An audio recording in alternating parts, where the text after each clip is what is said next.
The cameras flashed. News tickers around the world screamed the same headline: Israel strikes Qatar. For most people, it felt like an earthquake shaking the entire Middle East and reverberating far beyond. Qatar, a tiny but immensely wealthy nation, had long stood as a hub of diplomacy, energy power, and quiet influence. For Israel to launch a strike, there was not just an attack, it was a statement, a warning, a move that carried the weight of fire and fury. But what nobody expected was that the loudest, most unapologetic response would not come from Washington, not from the Gulf monarchies, not even from Europe. No, it came from Africa. It came from Ouagadougou, Burkina Faso, and it came from a man who has become one of the most unpredictable, fearless, and outspoken leaders on the global stage, Captain Ibrahim Traoré. The moment Traoré's words hit the airwaves, the silence broke. His voice was calm yet cutting. His tone was measured yet merciless. And within minutes, his statement had traveled faster than the strike itself, igniting debates, sparking outrage, and leaving Benjamin Netanyahu in shock. Why does this matter? Why would the world care what a young African leader, barely in his 30s, has to say about a conflict thousands of miles away? Because we are living in an era where power is no longer about size, age, or decades of tradition. It's about courage. And courage is something Traoré has in abundance. When the bombs fell on Qatar, most of the Arab League hesitated. Some whispered condemnation, others shuffled papers in back rooms.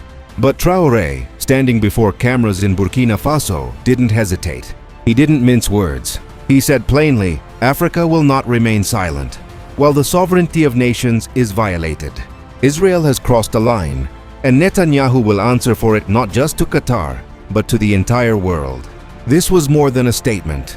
It was a gauntlet thrown down. It was Africa stepping onto the global stage, no longer a background spectator, but a voice that demanded to be heard. For Netanyahu, this was humiliation.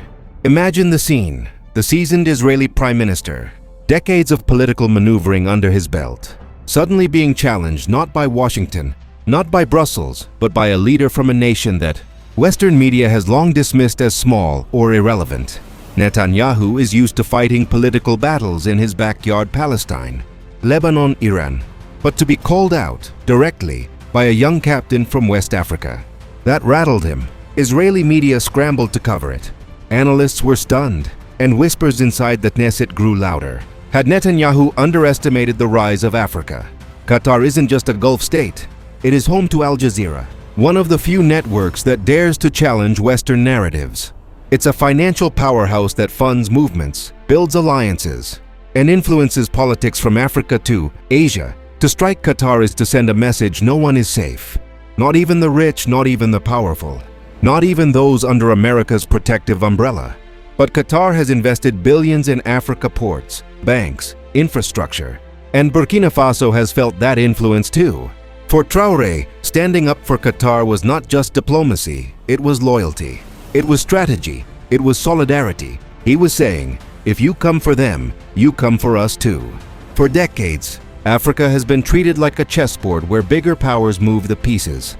But in recent years, leaders like Traoré, Mali's Assimi Goïta, and Guinea's Mamadi Doumbouya have flipped the script. They're tired of being lectured by Paris, pushed around by Washington, or ignored by Tel Aviv. So when Traoré spoke, it wasn't just his voice. It was the echo of a continent rising. It was the thunder of nations no longer content to be bystanders in a global order that only values their resources, not their sovereignty. And the people felt it. In Bamako, in Niamey, in Dakar, crowds gathered in cafes and living rooms to watch his statement. Social media exploded. Africans shared clips with hashtags like Africa Rises and Traore Speaks Truth. Now here's where the story takes an even sharper turn. Netanyahu, known for his sharp tongue and iron-fisted rhetoric, didn't respond immediately. No fiery speech, no tweet, no soundbite. Just silence. And that silence spoke volumes. Because to engage Traoré directly would be to legitimize him. To acknowledge that Africa now had a seat at the geopolitical table. And Netanyahu wasn't ready for that. He wasn't ready to admit that a leader from Burkina Faso could rattle his carefully built narrative. But the world noticed. Across Africa, Traoré's response became a rallying cry. Across the Middle East, it became a source of embarrassment for those leaders who had stayed silent. And across the West, it became a headache.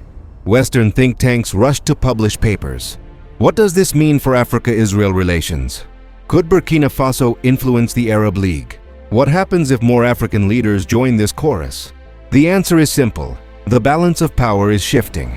On one side, you have Netanyahu, representing the old guard decades of alliances, billions in military aid, and unquestioned dominance in the region.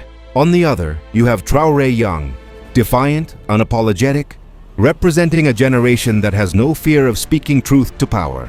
It's David versus Goliath all over again. But this time the roles are flipped. Israel thought it was the David in a hostile Arab world. Yet suddenly Africa emerges, slingshot in hand, ready to aim straight at the giant's forehead. And the world is watching. The tension didn't fade overnight. If anything, it grew hotter. Within days of Traore's response, protests erupted in several African capitals. Demonstrators carried signs that read, "Hands off Qatar," and Netanyahu, "Africa is watching you." For many, this wasn't just about Qatar, it was about dignity, about standing up against the arrogance of a system that has, for too long, decided who is allowed to speak and who must stay silent. But here's the twist. Turn on CNN, BBC, or Fox News, and what did you see? Endless coverage of the strike, endless analysis of Israel's strategic objectives, but not a single mention of Traore's response. Not one. Why? Because the mainstream media understands something very clearly. The moment ordinary people hear leaders like Traore, the narrative cracks, the illusion shatters, and the empire of silence begins to crumble. But on TikTok, YouTube, Telegram, the story was everywhere. Millions of views, millions of shares. The people bypassed the gatekeepers, and Traore's words spread like wildfire. Behind closed doors, reports leaked that Netanyahu was furious. Furious not just at the backlash from the Arab world, but at the fact that Africa, once dismissed as irrelevant in Middle Eastern affairs, was now shaping the conversation. Israeli officials allegedly pressured African allies to distance themselves from Traore. Phone calls were made, deals were threatened, but instead of isolating him, this pressure only strengthened his image. He became the face of defiance. The proof that speaking up comes with risks, but also with rewards. What Traore tapped into is something much deeper: Africa's hunger for respect. For centuries, the continent has been told to wait its turn, to follow orders, to play the background role. But now, Africa is demanding to be seen, demanding to be heard. And in that moment, as Israel faced global outrage, Traore positioned himself as the spokesperson of that demand. Not a diplomat, not a king, but a soldier-turned-leader who dared to challenge one of the most powerful figures on earth. But let's be clear, Traore wasn't just speaking to Netanyahu. He was speaking to the entire Middle East. His message was simple. If you want true allies, look south. Look to Africa. Because Africa won't sell you out for Western approval. Africa understands your struggle. Africa knows what it means to be occupied, exploited, and dismissed. This struck a nerve. In Doha, leaders quietly applauded. In Gaza, posters of Traore began to appear. In Beirut, commentators praised him as a new Nasser emerging from the unlikeliest of places for Netanyahu. This was the worst-case scenario. He thrives on controlling the narrative, painting Israel as the perpetual victim surrounded by enemies. But Traore flipped the frame. He cast Israel not as the David, but as the Goliath, mighty, arrogant, and abusive of its power. And once that image sticks, it's hard to erase. And here's the ripple effect. Traore's response didn't just stay in Africa. It rippled into Latin America, where leaders in Bolivia and Venezuela praised his courage. It rippled into Asia, where activists in Malaysia and Indonesia shared his speech. The world is hungry for leaders who speak without fear. And Traore has become that symbol. The road ahead is uncertain. Will this spark a new Afro-Arab alliance? Will Netanyahu double down, or will he recalibrate? The truth is, the future is unclear. But one thing is undeniable. The era of African silence is over. The days when Africa could be ignored are gone.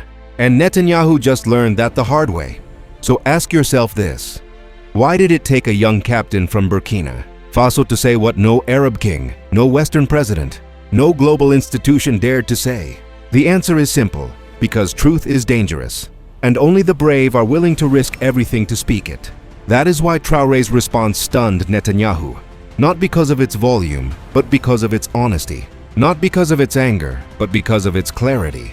And not because it came from a powerful nation, but because it came from a man who understands that silence is complicity. If you've made it this far, you already know this is bigger than one strike, bigger than one leader, bigger than one nation.